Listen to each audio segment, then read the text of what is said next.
అసలు ఏం ఆలోచిస్తున్నావు? ఒక అమ్మాయి గురించి.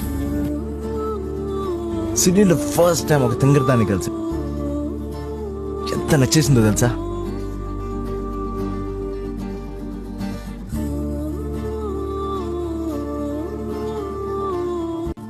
నిజాయితీ ఉన్నోడిని, నిజాలనే అన్నోడిని, అబద్ధమే రుచించని అబాయిని,